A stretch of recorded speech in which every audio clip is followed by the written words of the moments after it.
For some reason, we are always positioned near the bar. It just works out that way. I don't know we why. have a knack for that shit. Yeah.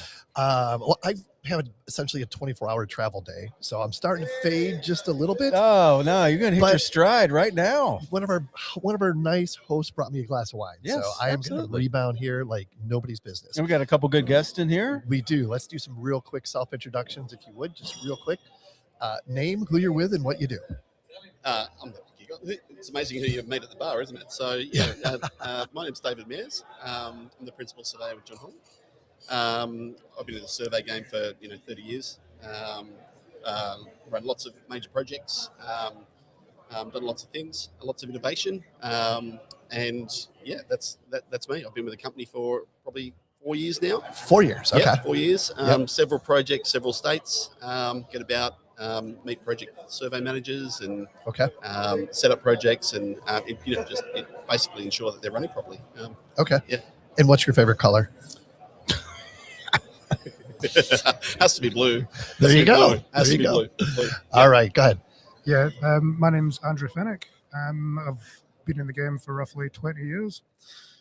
Working for John Holland as well as a senior survey manager. I'm working down on a project on the Gold Coast.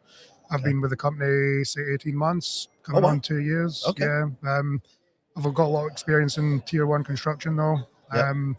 Can tell maybe by the accent I'm not originally from Australia, just like you guys. But yeah, I'm from Scotland originally. Okay. Been over here 15 years. Oh, yeah, nice. Okay. Loving it. So yeah, that's me. Awesome. So you guys just got off the stage, right? Correct. What was the gist of what you were talking about? Okay. So we had a project that we came across, and it had some challenges. And we had to face those challenges head on. And basically between Andrew and myself, we were challenged at, finding solutions. And I know in my previous career, we've got a big theme of innovation and problem solving. Surveyors love solving problems. And this is what we got. We broke the whole problem down, found the right people, schooled them in what we wanted. And actually the team came together in such a way. It was just so amazing. It was really great. Yeah. I mean, that's the thing about like Sean and I. Sean's an engineer. He loves to create problems, and I fix all those problems as a surveyor. That sounds exactly how things go. Yes. Yeah. So how about you? What was your perspective on the presentation today? Yeah, it was everyone came together, delivered it well. We've had not very much time to prepare, so I'm glad we're already getting compliments on it. Awesome. But that was just one example of a problem that we solved. Yeah. And then it came out with more benefits. And just to touch on what Dave said, there was a lot of problem solving being done on that job, and we just broke it down one by one. Can you go into detail about this problem that you're referring to? It's we're surveyors. We run a surveying shop. Set out things, pick things up, report them, that sort of thing. But actually, the surveying part wasn't the issue. It wasn't actually a survey problem. It was a knowledge problem, actually. So what we needed to do was we had to gather all the knowledge from all these different project systems. We've got online system for this. We've got spreadsheet system for that. We've got people who are, written notes. We've got verbals. We've got all these different things, and we have to somehow sort of smushed those all together and came out the other side with a knowledge system that we could use, and that actually worked well for us. And we turned a situation that was actually it was a fairly poor situation at the start, and we absolutely nailed it to the point where we were being asked for the knowledge that we gained towards the end of the project. And I mean, Andrew will tell you the turnaround has been amazing. Interesting. So I'm going to make a huge assumption here, and that's going to be that 12D played a huge role in this. Yeah. I mean, the 12D component of this problem, 12D is our platform. It is the tool that we use in the field. It is the data management platform that we use. Well, Synergy is anyway. Is the data management platform we used, and we had to enable some other systems to then solve the problem, if you like. Sure. So in effect, we had to look at, from a surveyor's perspective, what do I want to see? What do I want to know? And when? So, we were able to give the surveyor in the field a ability to basically press a button and see what was required, where and when, and to be able to deal with it. So the whole system worked well together, complemented each other. Yeah, it's Yeah, probably, that's awesome. I've been to a few things today that's others have been presented similar problems with trying to connect multiple systems into 12D. Okay. So it's been actually really good today to see other people are going through the same problems, but there's solutions out there, and I'm really looking forward to hearing more about it. But Sure. one of the other challenges we had on the job was just how quickly it got big. Oh. It was never intended to be as big as it was. Like we went to running 24/7, pretty much in a major city. Wow. With many logistic problems. Sure. So trying to man that with demand, with trying to get all these different systems into one, with new people coming on pretty much daily. That's a lot. With generally it was epic. A different experience across the board. Like some people would come in, never used 12D before, but they're good surveyors. So we had to come up with a system that would let them be productive the day they got there, and then fall into the beast. It was a beast. Sure. Like we're talking 40 field surveyors, 30 data managers, 10 support staff. Sure. Most of the data teams working remote. You've got the 40 surveyors split up between the 4 rosters, pretty much running one roster, say Monday to Thursday day shift, the next roster's Thursday to Tuesday day shift, and then same on nights.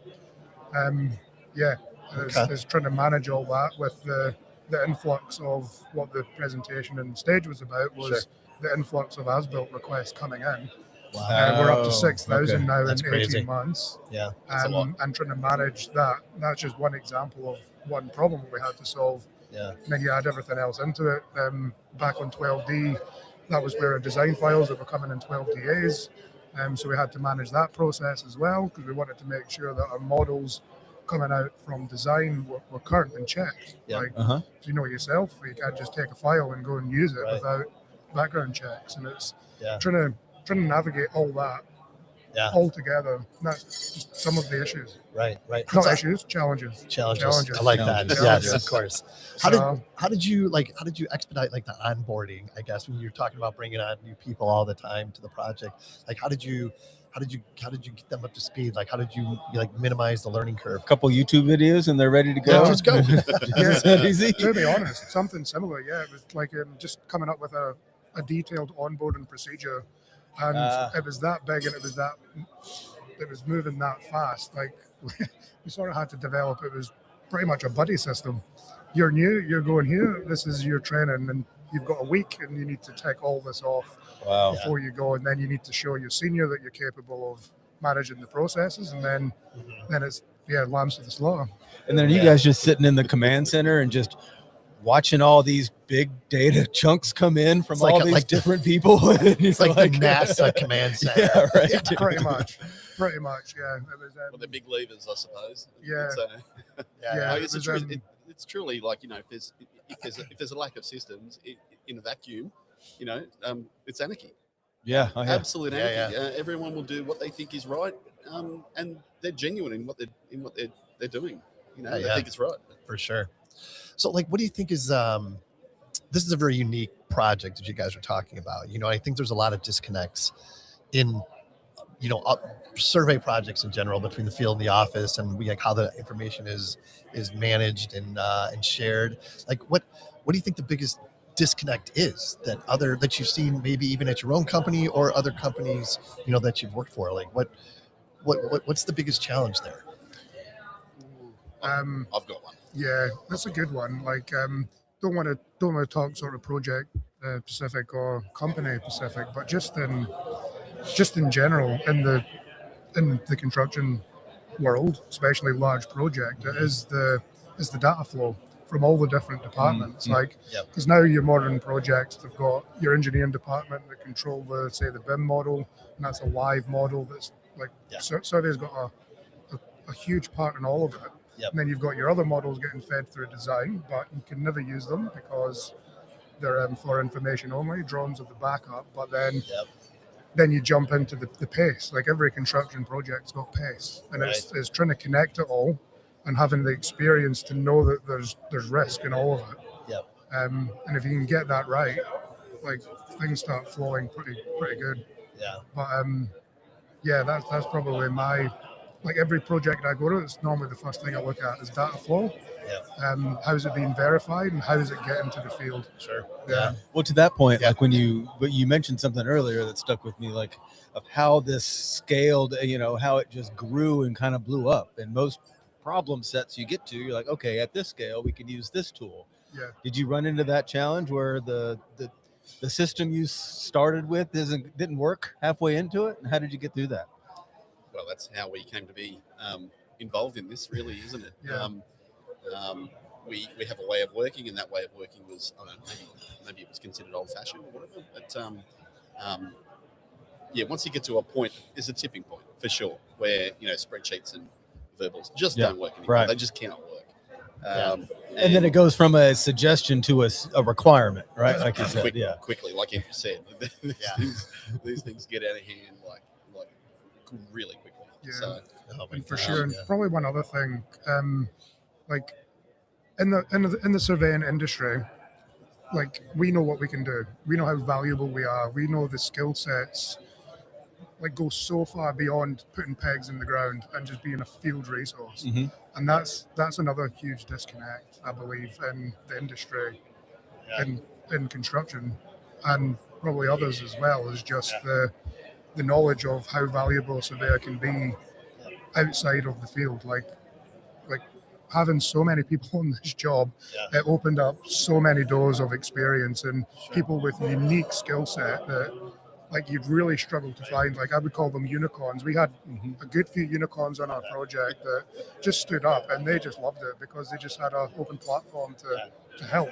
It was really some good stuff done. So I'm sure you guys experienced where there's a few people that really rise up to it when it gets kind of chaotic and a couple other people that kind of disappear, and those that really thrive in an atmosphere like that, I'm sure. Absolutely. It all comes to the fore when the heat's on, for sure. Yeah. And just obviously surveyors are in demand everywhere, I believe. I'm guessing they're in demand where you guys come from. Oh yes. Definitely. Yeah. So the sheer number of people, like even the less experienced people, we had to find things for them to do. It was like there was no option to just say, right, we need some other people because they just weren't out there. It's just such a finite resource. So that was another thing I think we done really well, is finding everybody to be productive. Everyone had a home. So what's one thing you learned throughout this process that you're going to take to the next monster project that you guys start with? It's planning. It's planning from the outset. What are we looking at? And scale. Of course, scale comes into it as well. So I'd like to see like a lot more thought and effort being put into data systems and setting them up.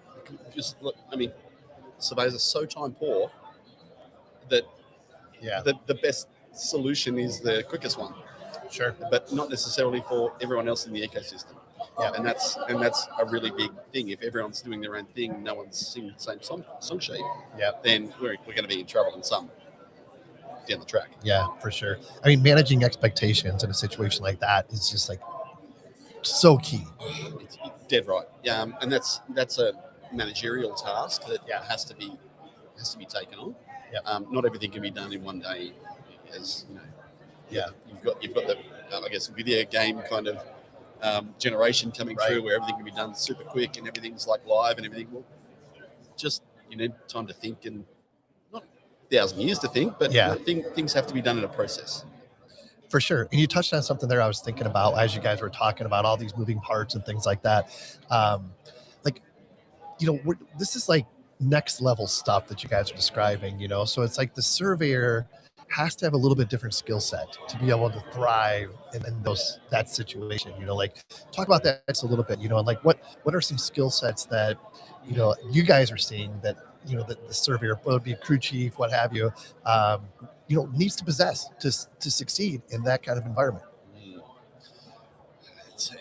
That's a hard question to answer. Surveyors are typically kind of introverted, hardworking individuals, very knowledgeable, well-educated. And then you've got this other sort of brand of management where everyone kind of, it's not that. It's the opposite of that. And you're dealing with just interpersonal relationships.